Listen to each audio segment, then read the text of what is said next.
Welcome to the Therapy for Black Girls podcast, a weekly conversation about mental health, personal development, and all the small decisions we can make to become the best possible versions of ourselves. I'm your host, Dr. Joy Harden Bradford, a licensed psychologist in Atlanta, Georgia. For more information or to find a therapist in your area, visit our website at therapyforblackgirls.com. While I hope you love listening to and learning from the podcast, it is not meant to be a substitute for a relationship with a licensed mental health professional.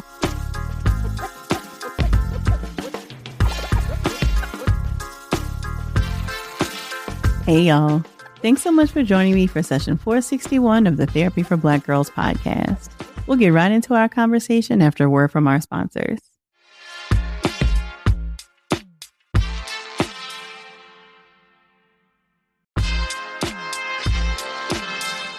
Y'all know I love to chat with our producer team about the latest in pop culture, and this week we're talking all things the drama and You, Me, and Tuscany. For different reasons, both of these films starring beloved Black women have taken over the conversations we're having on social and in our own circles. What do these new age Black rom-coms say about how we currently look at love and relationships, and who gets to tell those stories? We get into all of that and more in today's episode. But first, we are desperately in need of an emergency pop culture check-in. A lot, maybe even too much, has occurred, and as a therapist, but also someone who appreciates and loves pop culture, it wouldn't be me if I didn't dig into the mental health aspect of all of this. There are spoilers ahead, so if you haven't seen the movies, make sure you do before you listen to today's episode. And if you want to share your thoughts on them, please do so on social media using the hashtag TBGInSession, or join us over in Patreon to talk more about the episode. You can join us at community.therapyforblackgirls.com. Thank you for indulging in my pop culture musings. Now let's get into our conversation.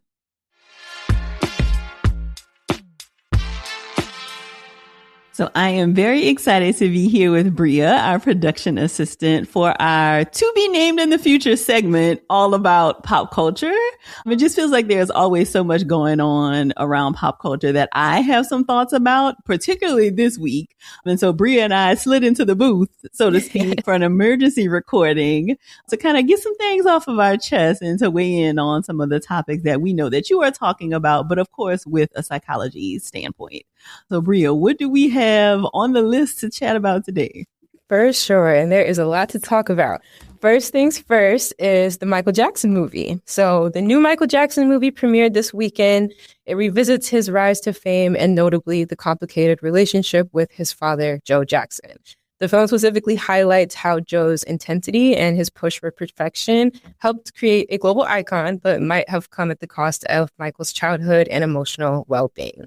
So from your perspective, how do we distinguish between healthy encouragement as parents and causing emotional and psychological damage? Ooh, that's a big question, Bria. So first of all, have you seen the movie? Yes, I saw it. Okay. Okay. So I haven't seen it yet, but my kids really want to see it. Do you feel like it is PG friendly? Like, is it kid friendly? I would say so. Okay. They didn't touch on a lot of the scandals and the things that he was accused of. I think they had to actually cut that out. So it took a lot of money and time to do that. But that really was initially included and then they cut it. The estate made them cut it out. So they weren't allowed to include any of that. So it really was just him as a child, how he kind of stood up to his father and stuff like that eventually. Got it. Okay. So the question is, what's the line from encouraging your child to be great and kind of be a star versus psychological damage? Yes, exactly. And I feel like that's probably I don't know if it's a pretty clear line. I mean, because I think when you listen to stories or when I've heard accounts of people who go on to have kids who are stars, right? Like Michael Jackson and Serena Williams and, Tiger Woods. I feel like we've heard accounts from their parents who talked about recognizing that there was something special there very early on. And that always feels like a struggle for me because, yes, you may recognize that your kid has some particular skill or talent, but it feels like what happens when we push them to this level is that they lose all sense of childhood. Yeah. Right. And so I feel like for me, the line as a psychologist feels very different given what I know about child stardom and, just like the things that I think are important for kids to develop. I don't know that in good conscience, I feel like I could make that decision to kind of say, okay, we're going to forego a more classic childhood to kind of lean into like this talent. But on the other hand, like, these people may not have developed into who they were going to be without this. But I feel like there has to be a line of, okay, we can lean into their greatness, but it doesn't have to teeter then on to psychological damage, right? Like, okay, we sign up for the extra practices. We let them do the singing classes. We let them perform or whatever. I think Joe Jackson is a special kind of, for sure, outlier, right? Because I think it wasn't just about like leaning into his greatness. Like there was also like accounts of abuse and like, really went too far. So I think that there's a way to kind of lean into your child's special talent and gift and kind of allow them to share that without it becoming an abusive situation. But I think the greater question is, what is the line around leaning into a talent and then how much of their like traditional childhood is robbed by always being in a practice, always performing, always doing those kinds of things. I mean, as somebody who, knows enough about mental health to kind of know where that line is, it feels like it would be a no for me. But I am curious to hear about from other parents, maybe, who have recognized that your child like is great at something. Yeah. What is the line for too much for you? I'd love to hear, because I don't necessarily have a definitive answer, just what I think I might do for myself. Yeah, no, that's great. And I think it kind of opens a broader question also, because in that same vein, what are some of those long-term emotional effects where you're growing up in an environment where the love might feel conditional or on achievement of how well you do, whether in school or at events or with your talents too? That is such a good point. I hadn't even thought about that, right? I mean, because I think we know the stuff around kind of people feeling like their childhood is arrested. So this arrested development kind of thing, right? Like you almost stay the age that you were before like all this stardom happened. And so we know that there tends to be difficulty connecting with peers because maybe they have not been able to develop like those kinds of relationship skills with their peers. But I hadn't even thought about the idea that once your child is maybe like bringing in a stream of income, and if the family is dependent on this income, then how does that change your relationship to your child? That's a very different kind of thing. And I think that's a part of the conversation people are often having with like child influencers or like children online, right? Like, should your child and like who they are and their interests be the thing that keeps the lights on for the house? Right. And I think that probably is a very unhealthy kind of dynamic, because now you have moved into a employer-employee relationship as opposed to like parent-child, which is very different. Okay. Yeah, no, that makes a ton of sense. Yeah. All right. Let's move on to our next topic. We had to touch on Meg Thee Stallion and Klay Thompson. So Meg Thee Stallion shared via Instagram this weekend that she was cheated on by Klay Thompson. Now, this comes after several challenging years for Meg. She lost her mother a few years ago. She went through a very highly publicized traumatic event with Tory Lanez as well. It's honestly sparked a lot of conversations about emotional resilience when life just keeps delivering setbacks, because it seems like one thing after another with her. From your perspective, what happens psychologically when someone experiences repeated emotional hits back to back? So can I just start by saying I was so heartbroken by this news. Crushed. Not necessarily because relationship goals or anything, but just because it felt like Meg genuinely was happy. Yeah. And finally felt like she had some peace. He introduced her to his family. And, like you mentioned, like we all know the story of her parents dying very early. And it did kind of feel like she was getting the support system and like the kind of surrogate family, so to speak, that she no longer had with her. And so I think just given all of the things we know, even publicly, right? Like there's probably still tons that we don't know, but with the Tory Lanez case and her family members dying, like she has had an incredibly difficult several past couple of years, right? Yes. And so to have this now a heartbreak on top of all of the things when it finally felt like maybe things were turning a corner, it just was heartbreaking, because she just seems like such a sweet spirit and like so fun and like just a sweet person. And so to have something like this happen so publicly, I think is awful. Not that private would have made it better, but publicly definitely does not help. And so I think when you think about like resilience, I feel like at a certain point, like we've developed enough. Right? Like repeated awful things happening. Like, I feel like at some point, like your bounce back factor, which is what resilience is, like you've had enough. And I feel like Meg has had enough. Yep. And so when you think about what happens after you've had repeated traumatic experiences, I think it is very easy to like withdraw, especially in romantic relationships. Who would want to sign up for something like that again, right? And so I think it probably changes the way you relate in terms of romantic partners or even interest in doing that. I think that it also could be a questioning of like, am I doing something to continue to end up in this case? And Meg, if you happen to listen to this, there is nothing that you are doing. And anybody, right? Like when awful things happen, it can be really easy to turn inward because we don't often have a lot of other answers, right? And so a lot of times we turn to the easiest, most accessible thing, which is picking apart our own behavior.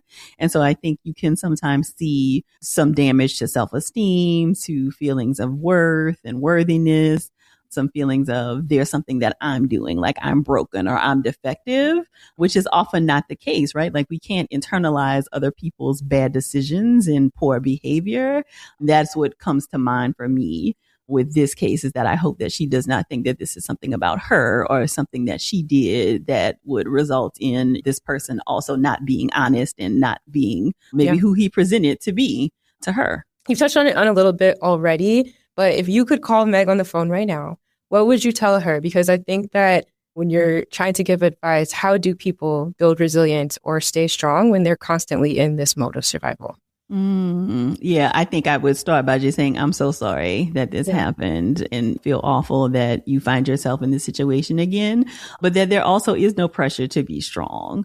Because when you have had awful things happen repeatedly like this, then I think most people would find themselves falling apart, which is totally okay. It's okay for us to have human reactions to human experiences. And this is a very sadly human experience, especially given all the things that Meg has experienced. If you don't feel like you want to be strong, I think that that is okay. And strength actually probably is not going to be doing you any favors right now, right? Like it's okay to just feel the weight of how awful and sucky it is to have a heartbreak, to lose somebody who you felt connected to, both him and his family, and to maybe feel maybe embarrassed, like whatever it is you are feeling, it is completely okay to feel that and to just allow yourself to feel that, but also hope that you have a support system who can rally around you and give you the space to grieve and to do what you need to do to move through this.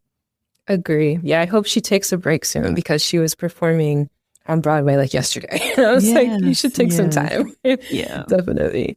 Well, our last topic of the day is all about Summer House. So we're entering Bravo land for this one. Okay. For a little bit of context, someone named Sierra Miller and Amanda Batula, they were on this show called Summer House. There is a situation where Sierra was dating a man and they decided it wasn't working. She ended up cutting it off. And then now a couple of years later, Amanda, who is very close friends with Sierra, by the way, is now dating the same said man. It sparked a lot of conversation around the tensions of loyalty and boundaries and how friendships can even survive fallouts like this. So how do you get to a place of honoring your emotions and healing when, in the opinions of others, you don't deserve it? Well, why wouldn't she deserve it? First of all, so I do not watch this show, though I'm a fan of some Bravo shows. I have not seen this season of Bravo Summer House. So did Amanda start dating this guy when Sierra and the guy were still dating? Like, is this a cheating kind of thing? Or is it like, oh, we've been broken up for 2 years and now she's dating him? They were broken up for a few years, and let me reword the question. So essentially, Amanda has come forward, or no, there was some leaked audio of the reunion, and there's been a lot of conversation that Amanda has been like, oh, well, this is just like what the heart wanted, and I'm in love. How can you even deny that type thing? Paraphrasing, but that's essentially what the gist is giving. So I think it's more so like honoring your emotions of this is how you feel versus do you actually deserve to feel that way because that's your friend? From this white woman's perspective. Well, right, because that's the other nuance to this, right? Is that Sierra is a Black woman and Amanda is a white woman. Feelings are valid, right? Like, so if you feel like you were in love with this man or whatever, okay, like we can acknowledge that maybe the feelings existed, but do we need to act on all of our feelings? And I think that is the question. And so when I think about like being a girl's girl and like girl code, like anybody who my friend who has dated, like you basically don't exist to me anymore, like after that relationship is over. And so, you know, like I guess I could see a situation where maybe you develop feelings, but I feel like the friendship has to be stronger.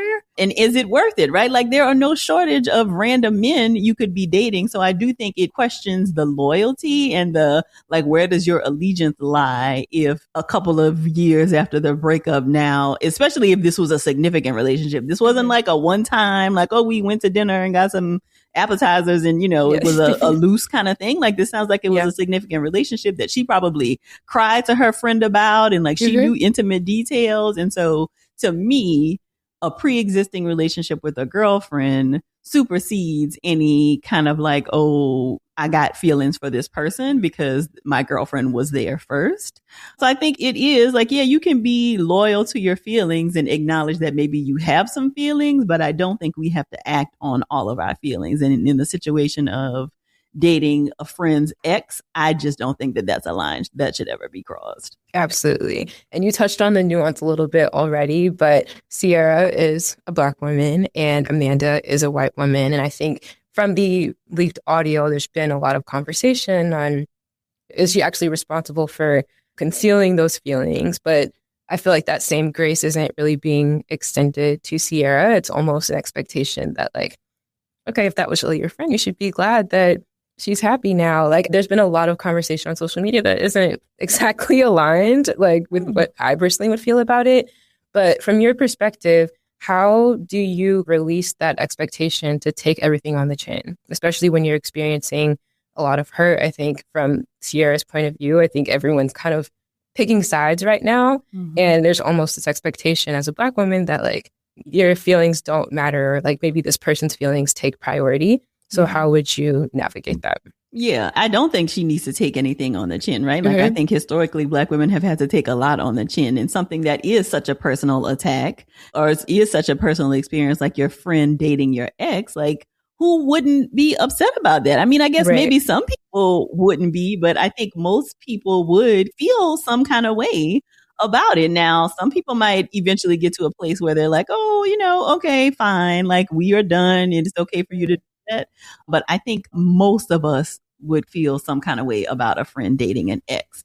And so again, you know, just like we talked about with Meg, like it's okay to have a human reaction to a human experience. And so if you are hurt, you don't do yourself any favors and you're healing any favors by like trying to suck it up and like pretend like it's okay. Or I understand why she might not want to be super vulnerable on the internet, and you know, social media definitely doesn't deserve that. But in her private circles, I hope that she is able to talk about how much this sucks and that she's not okay with it. And I don't think that she should lean into the like, oh, I'm okay with it if she actually isn't, just so that like people won't paint her as a villain, because it's likely people are doing that anyway just because she's a Black woman. Right? Like you know that people and like narratives are often spun to make Black women the villains in a story.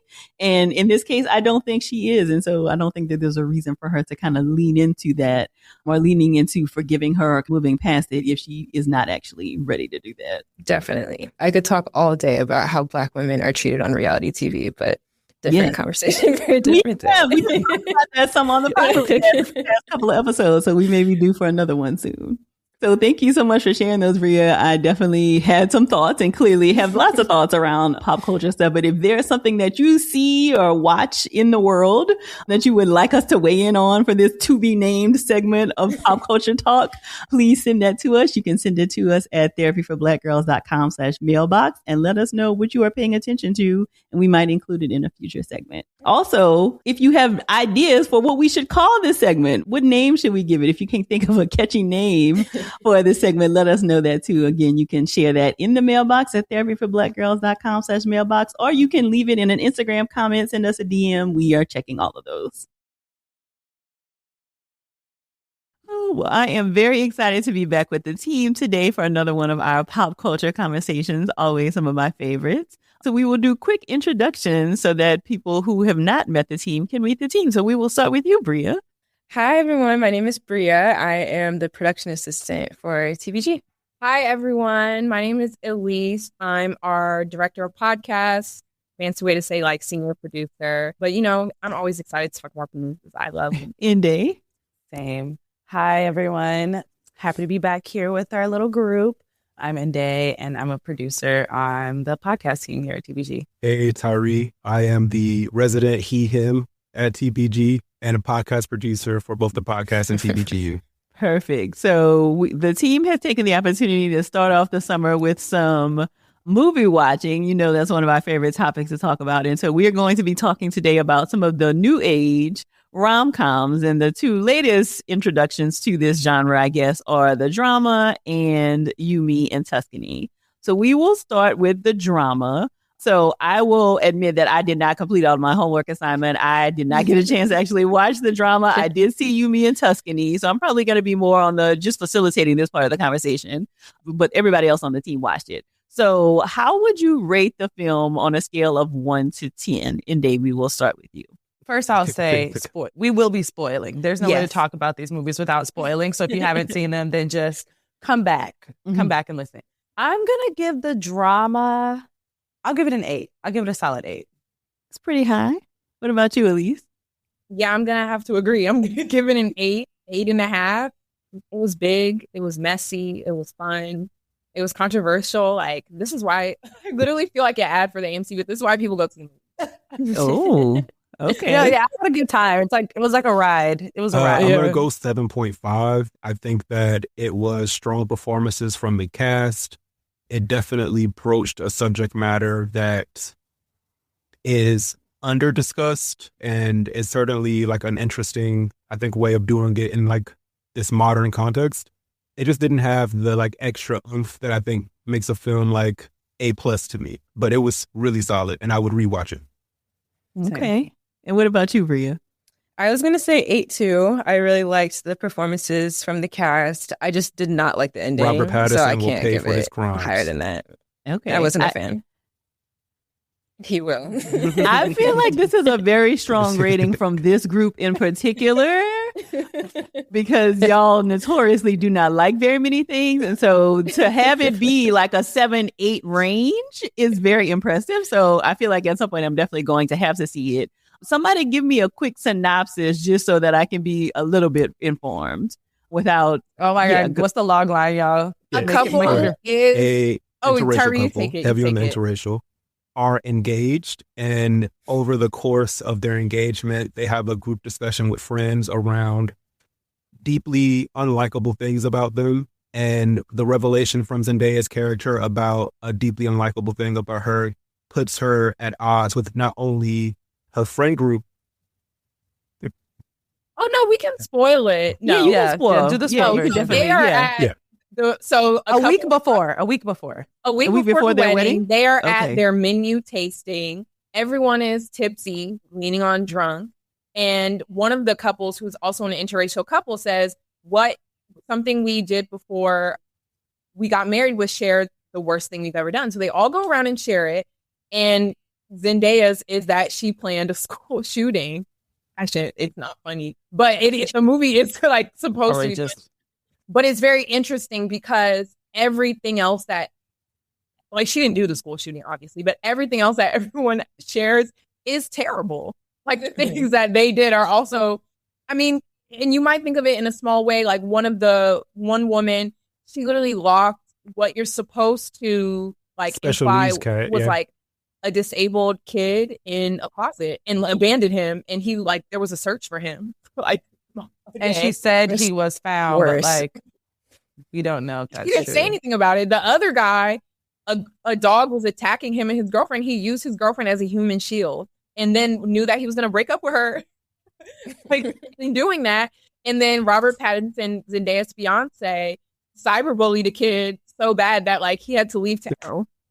They all actually did those things. But of course, yeah. when Zendaya shared that, they were like, And so the whole movie is about, like, their reaction to that leading up to the wedding. And then there's a whole bunch of drama at the wedding in the filming. That's really what happened. And so this movie was Dramedy. billed as a rom-com? Because I think I was very confused about what this movie was, even like Same. in the promo. And I was like, what is I knew this? it was going to have levity. Like, I knew it was going to, because the way people talk about, like, that there was some shocking twist, It's A24. I was like, I feel like it's going to be on the darker side. There have been rumors on like Reddit and stuff that it was a school shooting. And then like the week before, a parent, like a Columbine parent, like made a comment about it. And so it was like, okay. But from the jump, I kind of knew that it was going to have some type of like quirkiness or levity to it. So I don't think it was billed as a traditional rom-com, but when you pick apart the elements of the film, like it's romantic. It's drama. It is certainly it's romantic because there's a wedding. There's like a couple. It has a dramatic effect, but it is funny all the way through. I do think there are romantic parts to the film, though, for sure.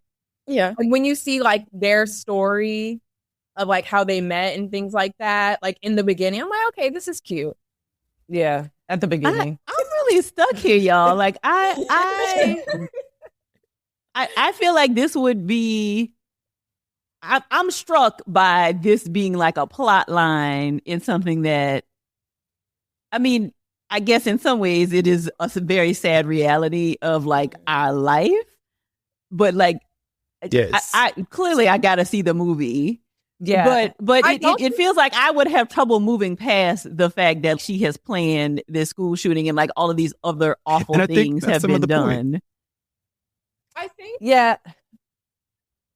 the film, it does not treat any of it lightly. You see like a younger version of Zendaya, which is probably like some of the funniest parts of the film. It's implied that like she was kind of like abandoned as a kid, like parents not around, bullied in school. There's like a racial aspect to that. Like I hate to say way like, too much internet access, like no parental controls. Yeah. No parental controls. Her dad was in the military. She's clearly like radicalized online. She has like posters of like Lil Wayne toting guns in her room. Like I think they do a good job at explaining like how did someone even get to this point, and then she doesn't do it, and she also becomes like a gun reform activist. And her just crazy. So it's not like I think the film does a good job of like easing you into it throughout. So it does feel like now that you know what happened, it doesn't move on from it at all. Yeah. And it just continues to bring up points that ask the question, like, if our feet were held to the fire for like the things that we like almost, it's like, what is the line of almost? And like, is almost a thought? Like, at what point does it become something to be like charged for almost, or like publicly shamed for? I think it brings up a lot of points about that and how we just kind of shape our own morality, especially now when everything is, your opinion is either A or it's B. And I think, and like, that's it. Yeah. I was going to say, you bring up a good point. No, go ahead, I think Terry. one of the things that stuck out to me about even that whole scene where they're admitting to their like the most terrible things is that all of them besides Zendaya harmed a marginalized community. And then they were all also outraged by a woman of color even having the thought of harming back. So there's like a lot of conversation and context around like feminine rage and Black women being outraged or being reactionary to the harm that's performed against them. That doesn't necessarily, it isn't overtly spoken about in the movie, but I do think it's hard to ignore when you watch. Totally. Like it's like hard to have the conversation without acknowledging that she was bullied. And I saw some people online saying like, well, she wasn't bullied that bad. But when you're bullied at, I don't know, how old was she, 13? Like 13.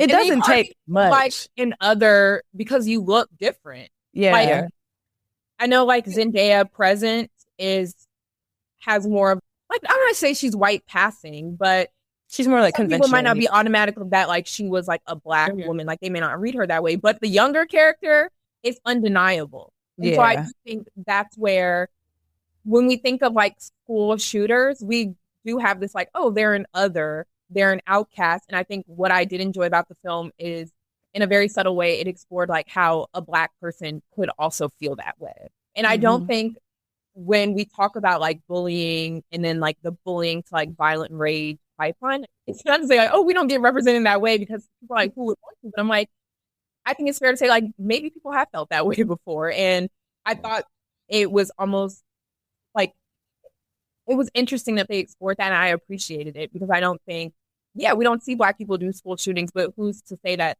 people have not felt that kind of like level of isolation before? Yeah. I also thought it was interesting that when they explored like why she didn't go through with it, it wasn't that she had the moral like, oh, I can't do this. It was because someone did the school shooting first, and she was like, well, I guess it's like, or it was like at a mall or something. Yeah. So it's like she just. I think it was like the double. Yeah. It was a double thing where someone did it first, but also she saw how like repulsed people were by it and was like, well, this would other me further. And then her school has her like group therapy and like healing circles and things like that. And through that, you see her become more connected to people in her school community. She starts to like organize around like gun reform, and people like her and they're like complimenting her. And I think it also shows you the power of community and feeling included and seen, because it totally changed the trajectory of her life. So I thought that was really interesting too. But it was funny because initially she's just like, yeah, I'm not going to do it. Someone else did. And then when she shared that, or I don't know if she shared it in that moment or if she shared it later with Robert Pattinson, like why she didn't end up going through with it. It was like even more of a reason to be like, wait, so like it was like a thing that she didn't have this moral come around. Yeah. And then, I don't know, it's just interesting because the Heim girl, I don't know her real name. Alana, yes. She's like, well, my cousin is paralyzed from a school shooting. And so it became like a personal thing for her. We'll talk more about like the down the line of it all, but I think it's interesting to see like where everybody pulled from when it came to like talking about what Zendaya like almost did or ideated or, you know, whatever. And then like why she decided not to do it. It's a little off base now to what Elise was bringing up about school shootings. Because when I watched the film initially, and as I think about Zendaya and every role that she plays, I go, oh, this isn't meant to be a Black woman. So, because obviously we think Black people don't do school shootings, but then I did some research afterwards. And it's not so much that Black people don't do school shootings. It's just the way that we report on them once they happen. So it's never a school shooting. It's gang violence, or it's reframed as something that wouldn't offer you a sympathetic viewpoint for the shooter, which is a whole other thing that kind of definitely applies to the movie. Mm-hmm. More from our conversation after the break.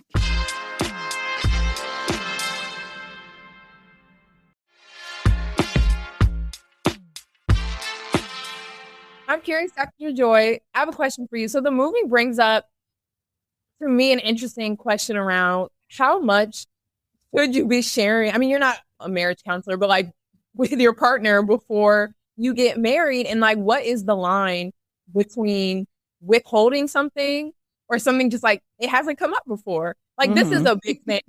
But honestly, if I was so ashamed of it and had like buried it, I would just be like, in what context did I ever bring that? I should tell you this because it's also like I was young and full of rage. Like, haven't we all been young and full? Maybe not to that point, but I do think I do think it matters that it wasn't done. And then if that's what we're talking about, then that just like widens the pool of like who else has been in that same position. Anyways, but that was your question, Dr. Joy.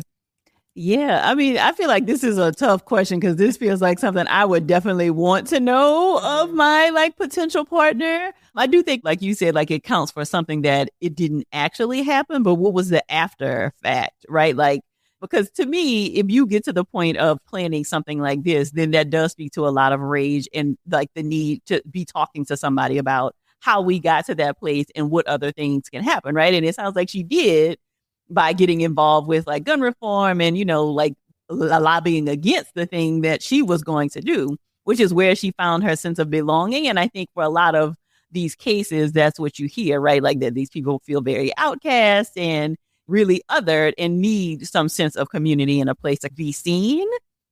So I think it's good that she got to that place, but I think that is definitely something I would want to know. And so I think there isn't really any like hard and fast rules about the kinds of things that you feel like you have to share with a potential partner. But I think in the idea of like people making informed decisions, like if that would make a difference, but about whether you would marry this person or not, then that may be an indication that it is something that needs to be shared.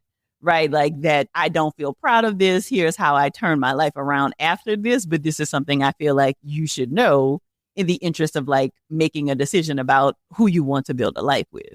Well, they all need to be asking those questions then, because I think locking a human being in a closet. Yeah, like all maybe pretty awful examples.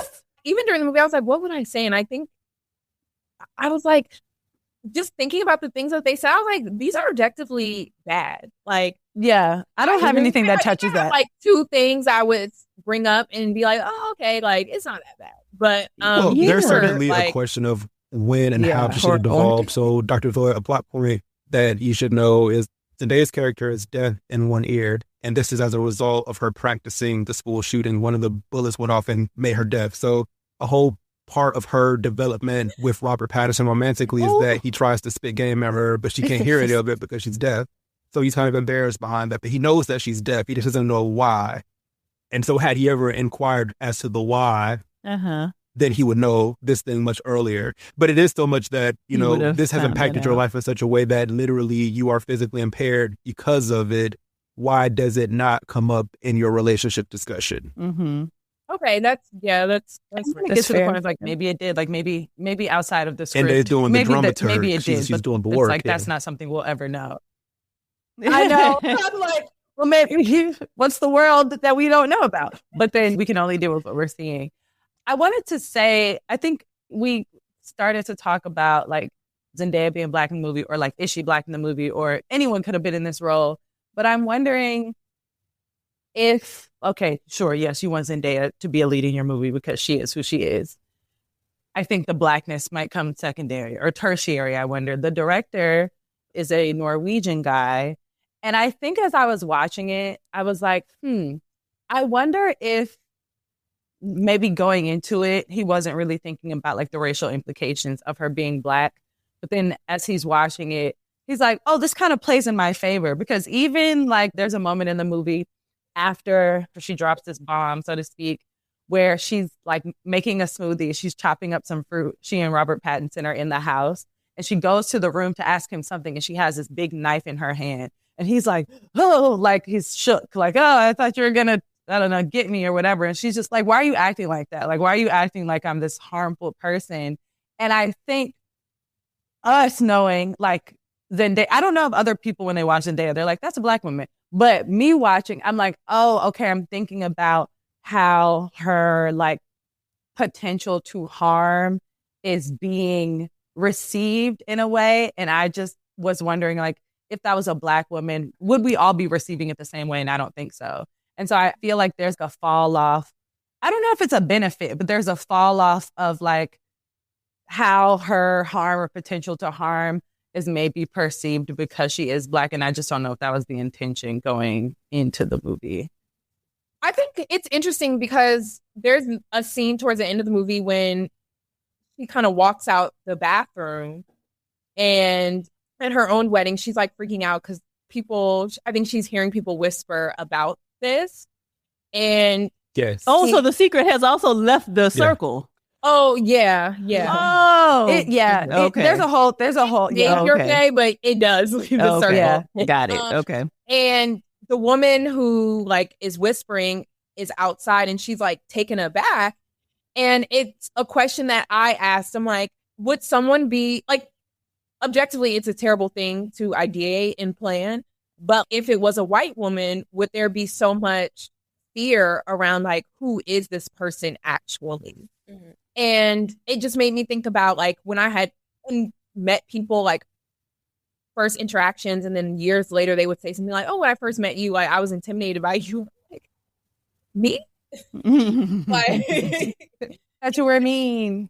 Mm-hmm. Yeah. Mm-hmm. And it's very interesting because the character Alana Haim, her name is Rachel in the film, who's the most punitive on her. You can see from the beginning of the film, even before the secret is revealed, that like she just didn't like her or was like jealous of her and like saying little things to try to like put her down.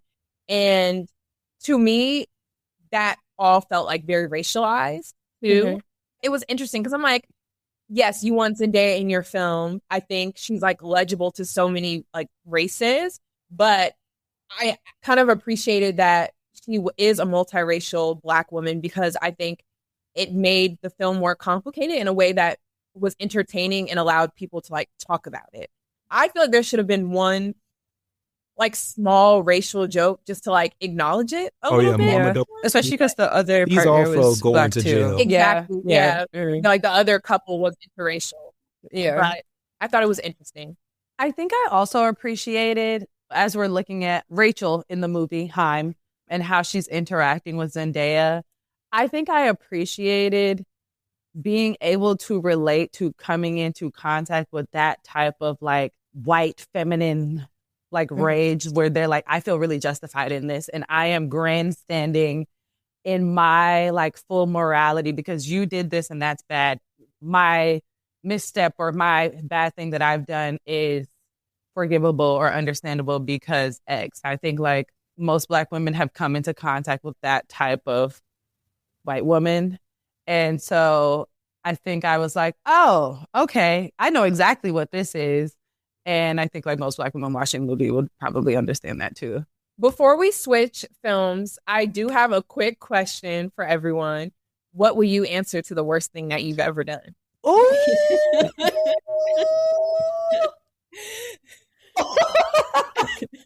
That's kind of crazy. That's a dangerous game. Yeah, I don't know that we're gonna do that. This feels like it could be an HR violation, Elise. I don't know if we things like I mean, I don't even know what mine would be. I feel like you, I'm like, oh, I think I stole like a pack of gum maybe out of a drugstore or something. Yeah, I remember the first time like I stole like a pack of gum and I felt so guilty. What was the first time you stole? I stole out of the beauty supply store when I was very young. I was going to say, I think the candy was for sale. I think it was someone was eating it and we went around the back and I was like, Mine, I simply remember mine was a lip gloss from Target when I was like 7. I remember so explicitly. It's like a part of development. They're like, you stole. I'm hiding right now because I never stole nothing. Right, they did not play in there. I haven't stolen anything. You haven't stolen anything. No, I mean, unfortunately, I find that hard to believe. I think about it all the time now, like when I see how high seasonings is in the grocery store and self-checkout, but I haven't stolen. No, not yet. Maybe it's an episode of the show, but I feel like so many young girls, not me, but so many young girls go through stealing phases. And like, that is true. I remember being in middle school and like people were stealing from like Forever 21 or Urban Outfitters. And I was like, I remember my freshman year in college, and mind you, I stole that one time when I was young, but I wasn't like a thief. My freshman year in college, I had this white friend. We would go to Brandy Melville, and I remember the first time we went to Brandy Melville, we're on the train back, and she's pulling stuff out of her jacket. I was like, girl, you stole that? She goes, yeah. Big corporation. You know, she starts being on her like big corporation. I'm like, girl, I'm not stealing with you. We are different. But she would steal all the time. I had a white friend like that too. Yeah. I was that does feel like maybe it does feel like it could be a potential episode because I mean, just like a lot of things, right? Like kleptomania, which is the obsession with stealing, isn't of course about like not being able to afford the thing, right? It is mostly about rush. Can I get away with this? Yeah, so that may be an interesting conversation. But I'm curious because all of you did react, it feels like so positively to the film. How do you think your reaction to the number you gave the film would have been different if like Sydney Sweeney was the lead actress versus Zendaya? Like if this were not an interracial cast, if it were just an all-white cast, do you feel like you would have liked it as much? It wouldn't have been as fun. It wouldn't have. That's like the number one thing. Because part of film is like you project your own fantasies and understandings on it, and I think with like an all-white cast, would have had to it kind of give feels Sydney a little Sweeney like a drug addiction or something to like level it out. Like it wouldn't have made sense by itself. Yeah. I also think so many shows, like when I think about like Big Little Lies and even like this Imperfect Women that's on Apple. Are like obsessed with the tragic white woman. We're like we're sad too, and so I think tragic too. Yeah, and I'm like feeling violent. Even that's like I'm not interested in that anymore. I think it's been done so many times on television or in film. So I thought this was, even Robert Pattinson was in a movie last year called Die My Love about like a tragic white woman in like early in their marriage. So I think we've seen that so many times. So I do think the interracial aspect livened it up. Yeah, and I think also the fact that Zendaya was the Black woman who had planned the school shooting, I think that like added a layer of depth to it that made it a little bit different than something that we might expect to see. Like Sydney Sweeney. Forever 21 sting. I don't want to say Sydney Sweeney. No, yeah. I mean, she's just who I thought of. I can't think of any other like popular white actress right now. So that's just who I said. Yeah. Should we move on to? Yeah, so switching gears to You, Me, and Tuscany. So we will also rate this one. So what was your rating for this film, Bria? Mine, I would say like a 6.5, 7. I think that I go into movies, unfortunately, I'm just like a very realist person. And some of the things in it just didn't feel realistic. I know it wasn't supposed to, so I had to like separate that. But that would be my rating. Okay. What about you, Elise? I'm going to have to give it a 5.5, 6. But it was an entertaining watch. Like, it was fun. Yeah. I was laughing. There were definitely like some unrealistic parts that took me out of it. And I do think the movie felt dated. Like, not every movie has to be of the A24 sensibility, but it did feel like, oh, this may have been written. And I love Will Packer, but even his sensibilities are very much like 2009 through like 2016. And so I think that was very obvious in the movie. And I think that took me out of it. Okay. What about you, Indy? I'm going to give it a 6. And that pains me because I do love Halle Bailey. I love the Bailey sisters. And so I was happy to see her on screen. But I agree. As soon as the movie came on, I was like, oh, this is giving me early 2000s. Even the way it looks, it's like, I don't want to be so harsh to say like it didn't look stylistic, but it's like light the actor and make the camera clear. Like it wasn't like giving me like any mood. It's just like a very on the nose. It was just a very on the nose movie, and like what you see is what you get, and you could probably predict half of it. But it was like, I don't regret watching it. I'm going to give it a 6 as well. It feels like if Attica Locke and Nancy Meyers came together in the most like filtered down way.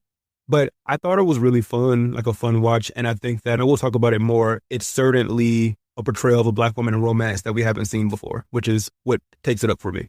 Mm-hmm. I also gave it a 6. And I also, like you, Inde, was thrown by something about like the lighting and like it felt hyper real to felt like YouTube. Like it felt like a 3D almost. And I was like, is this just my screen? Like, why does it feel so bright? Yeah. And so I was very confused by that. I also thought it was just fun though, right? And so I think I went into it thinking like, oh, this will just be like a fun rom-com. And it was that. But to your point, Elise, it also did make me think of like some of the Black rom-coms we had in like the 90s, early 2000s, like a Have Plenty or not Love Jones, because I feel like that is a separate genre of, at least I don't think you love Jones. We haven't had that conversation on the podcast, but it didn't feel like that because Love Jones felt a little like grittier and moodier to me. And to your point, Inde, this did not, but it felt like something I would have seen in like the 90s or 2000 in like that collection of rom-coms that you could see on Lifetime or whatever. And you're like, oh, this was just a fun movie. So I know before all of us saw the film, we talked about like, okay, how do we feel about this? The leads, I think I've seen a lot of conversation around like the chemistry between the leads. What were your thoughts after watching the film in terms of chemistry between Regé-Jean Page? Regé-Jean Page. Yes. They had more chemistry than I anticipated. It did seem a little slow to connect for me. Mm-hmm. But for what it's worth, if I'm like ignoring everything, all of the things that don't feel real about the movie, I thought they were cutish. I thought they were cute. They're working with the script that they have. And so I wasn't like not seeing it for them in the movie. I was like, okay, it's cute.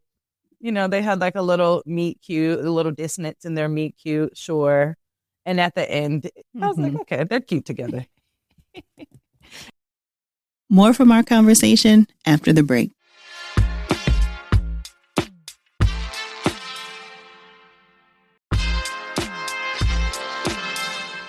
Did anybody feel one way about their chemistry and your mind was changed after the film? Okay, so as Yeah. The age gap for sure. Like, Yeah. he appears younger on screen, which is good, but in the press tour of it all, that kind of made me nervous. Also, the messy person in me, the girls on Reddit are like, they don't even like each other in real life. And I'm like, no, I don't know that. But that is how I went into the film, being on Reddit and being indoctrinated. I did hear that too.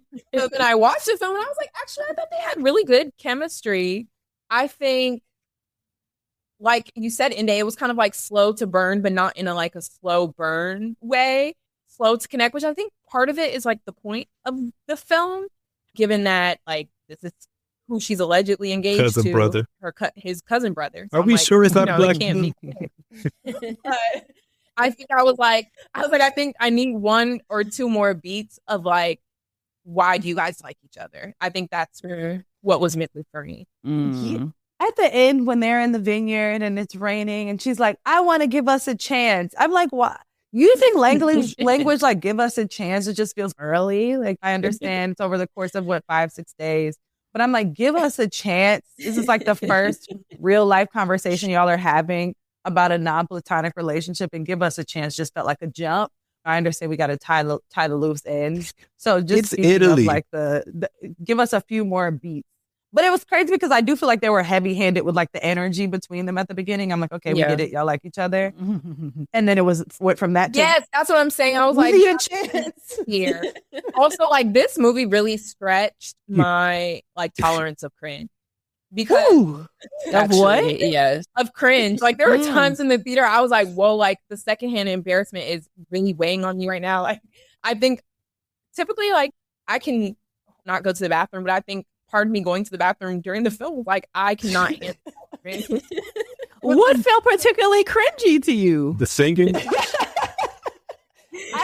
were some jokes that people would laugh and I wasn't laughing, not because I was trying to stay tight-lipped, but I was like, oh, dang, maybe I'm just like, I don't know, angry. I'm real strict over here. My theater was like mostly white women. They were having a time in there. They were having a time. They were crying. I mean, the singing of Neo, Mario, I was like, oh my God. Mario, yeah. The sister-in-law. I was like, oh my. The taxi driver. The sister-in-law. Oh, yeah, the sister-in-law. I'll say the sister-in-law, I love when a supporting character gives it their all, okay? She understood her character. Minute. I got to give it to her. For sure. The supporting characters made the film. Yeah. Mm-hmm. They definitely did make the film. Without them, it would have been controversial. I don't think it would have translated. It would have been cricket. Yeah. Mm-hmm. I do agree that the supporting characters made the film.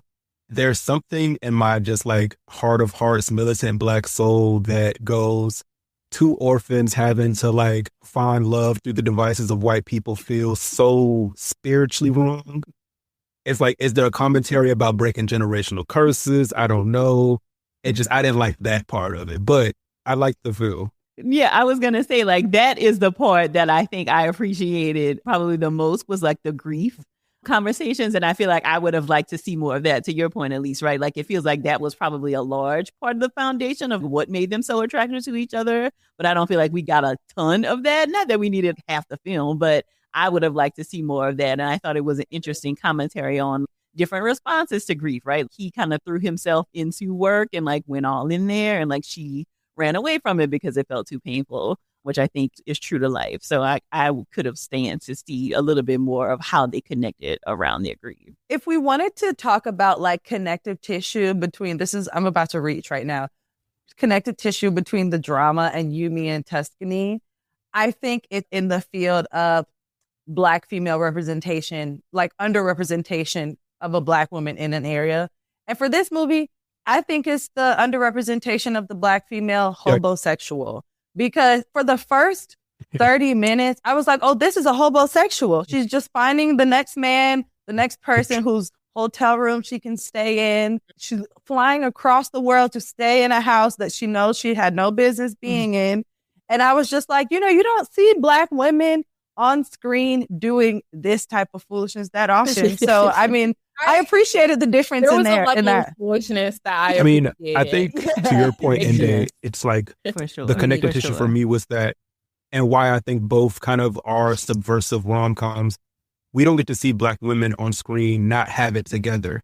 Like usually when you see a Black woman in a rom-com, she is uber successful. And if she's not uber successful, she's a matriarch. And if she's not a matriarch, she's something that's like respectable and dignified. And it's almost like, well, why doesn't she have love? And then the whole plot of the movie has to humble this almost perfect person in order to justify them having like love. And I thought that it was great that in both of these films that they're like dealing with something and don't really have their shit together and they get to find love anyway. Which I think brings me to my next question is there has been so much conversation around this film needing to be successful for other people's films to be made. And like, do you think that there is room for there to be just these mediocre Black women rom-coms or led by a Black woman cast? Or does it always need to strive for like Black excellence? Like, where are we in the stage of what our films can look like at this point? I think there fully needs to be room for like Black mediocrity. And like, I don't think the phrase Black mediocrity is derogatory, because as long as we have multiples, like there's going to be a spectrum, and there is white mediocrity, north, south, east, and west. And so it's just like, it's really only natural. Like everyone's not going to hit the mark for everyone. And I think it's realistic to be like, okay, this is just a regular Black movie, and the regular movie with Black people or by Black people. And sometimes you just want like the regular version. Like, and not everything needs to be high art. Like it's like an entertaining little girls' night fun movie. And sometimes I think that's all things need to be. I'm going to have to agree. I also think what I appreciate about the film, like obviously like race was a factor, but something I haven't loved is let's tie in, and I'm going to be shading the movie, but like, let's tie in the story about gentrification with Black love. And I'm like, this feels really heavy. Like, what was the gentrification angle? No, I'm saying, what's this? Love Brooklyn? That yeah. Got it. That's why I didn't like that movie. It just felt too heavy-handed with some of the themes, and I do think that is what puts pressure on Black films to be like excellent. It's because yes, it is a movie about romance and love, but it's also a vehicle to do this other type of storytelling that is about like social issues, and I think that's where people start to expect a lot of it. And it's not a bad thing, and it can be done really well. But I think we've had so much of that type of film that something like this, we're like, wasn't that good? I'm like, guys, it's for shits and giggles. Like you literally, it doesn't need like, to say something. What is the expectation of a rom-com other than like I leave feeling good, right? Like that is like that is the expectation. It's unfortunate though, because I feel like the expectation beyond us is like it needs to make back the money and more. Yeah. And it's just kind of like, even looking at like some of the top like Black TV shows and films, it's going to target a particular audience. It's going to overserve them, but it might not serve the other audiences. And then from there, they're not making the money. And now it's like not a success, which is unfortunate and like not fair, because to Nday's point, there is white mediocrity everywhere, especially in the TV and film industry. So it's interesting how we're like held to this different standard, but we knew this. So. Yeah. Mm-hmm. I thought about the movie when I was thinking about this and like Black mediocrity, whatever. I thought about that movie, speaking of Sydney Sweeney, with Sydney Sweeney and Glenn, what's his name? Anyone but you. Yes, anyone but you. And mediocre. And but you're like, I think literally the same. And I'm like, okay, this movie is silly, but I think that movie made a lot of money. Like people loved that movie, and it's like a cheeky little movie. And so yeah, I agree. I think like we just deserve the same room to just do a cheeky little movie. There's no message. It's not that deep, because it's like everything cannot be that deep. It's exhausting. Yeah. And I wonder, I mean, I'm sure this is the case, but I haven't seen anything to like echo this, is when like white audiences see Halle and Regé, do they automatically assume this is not for me? Right? Like that this is a Black rom-com, as opposed to like, oh, this is just a rom-com with like attractive people, which is what rom-coms typically are, right? And so I think that is already like a large part of the audience that we are not going to get, right? Like the dollars are not going to come from them, which then puts all this pressure, I think, on the Black community. Like, oh, we got to go make sure that this film is successful because we want to continue to see these projects being made. So we talked briefly a little earlier about Love Jones. And so I want to wrap up. Now that this has to be anybody's answer, but when you think about like your foundational rom-coms and like this genre for you, what film has to be on this list for you? Well, obviously Love Jones. It's so good. I feel like that movie, like very messy relationship, but the tone and sensibilities and like, oh, men who read. That was like my North Star. So definitely. Also, like throwing it way back, Pretty Woman. Like, again, a movie that the premise is very questionable. Like, she is a hooker, but it is able to like explore way further than that and has like really good social commentary without being very heavy-handed and is hilarious. And then like without Pretty Woman, you don't have like The Princess Diaries. If you've seen the movie, there's like characters in like multiple characters in Pretty Woman are in The Princess Diaries and they kind of play off each other. So those are really great. And I have one more, but someone else go. I think in terms of Black rom-coms, I'm a big fan of The Last Holiday with Queen Latifah. I love that movie. Speaking of Halle and Klay play like her nieces or something. There's like a quick cut to them in that movie. Fun fact. But yes, I'm a big fan of The Last Holiday. And honestly, when I was watching this movie, it reminded me of The Last Holiday because, you know, she goes across the world. She's just chilling. And then she ends up meeting a guy and blah, blah, blah, they fall in love. So I also... this may be more controversial because I know people really hated this movie when it came out. One of my comfort Black rom-coms, kind of, is The Photograph. It's some like, I know. I love The Photograph. I know. I thought it was in beautiful. the theater. Y'all, I turn up when I'm like, I will turn on that movie. I also love the score, Robert Glasper. But no, the score is fantastic. The score is great. But I really do enjoy The Photograph and all of its flaws. I just take it as it is.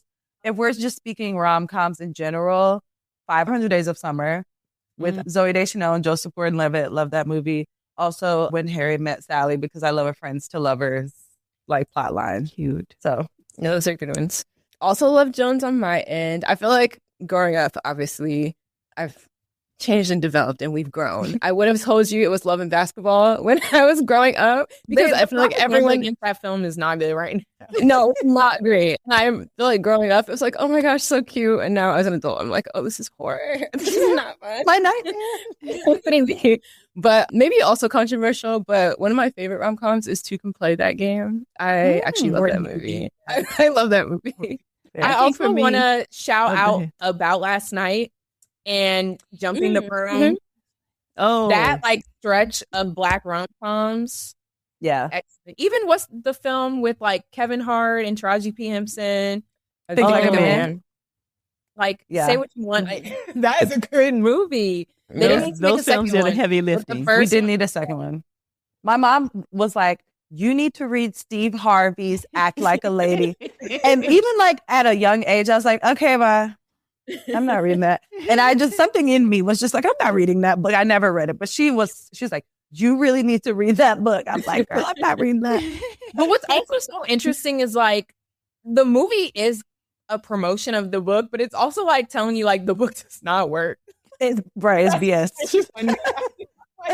Literal BS. It's several arguments against the book. Literally. I think for me, in addition to Love Jones being on the list, The Best Man is also on that list. Yes, I was going to say that. I forgot. Yeah, there's a lot of mess there, but it feels like it comes together in the end. And then like the whole trio of films, right, I think make for just great rom-com energy. So that would be my answer. Is The Wood is a rom-com, right? Is it? Or it's more like Brotherhood? I don't remember what happened in The Wood. I remember them playing basketball in the park, but I don't feel like if you want to say like friendship is romantic, we can follow it. Yeah. There's like twinkles of romance in there, of course, but yeah. Well, lots of fun with this conversation as always. Thank y'all so much for joining me again. Please share with us where people can find you on social. We'll start with you, Bria. So I am As Lived by Bria everywhere. I also have a pop culture page where I go into more of this at what Bria said too. So perfect. Elise? I am on Instagram and TikTok. It's my first and last name, Elise Ellis. And Indy. I'm on Instagram at IndeLaSoul, IndeYelaSoul. And I'm also on TikTok. It's just Inde with a lot of E's. It might be 5, it might be 6. Try and find me, I guess. Just look for the link. Well, thank y'all so much for joining me again. Thank you. Bye. Thank you. I always love when I get to chat with the producers. I hope you enjoyed our conversation. To learn more about their work and to weigh in on your thoughts about the drama and You, Me, and Tuscany, be sure to visit the show notes at therapyforblackgirls.com/session461 or join us over in our Patreon. You can join us at community.therapyforblackgirls.com. Did you know that you could leave us a voicemail with your questions or suggestions for the podcast? Drop us a message at memo.fm/therapyforblackgirls and let us know what's on your mind. We just might feature it on the podcast. If you're looking for a therapist in your area, visit our therapist directory at therapyforblackgirls.com/directory. This episode was produced by Elise Ellis, Inde Chubu, and Tyree Rush. Editing was done by Dennis and Bradford. Thank y'all so much for joining me again this week. I look forward to continuing this conversation with you all real soon. Take good care.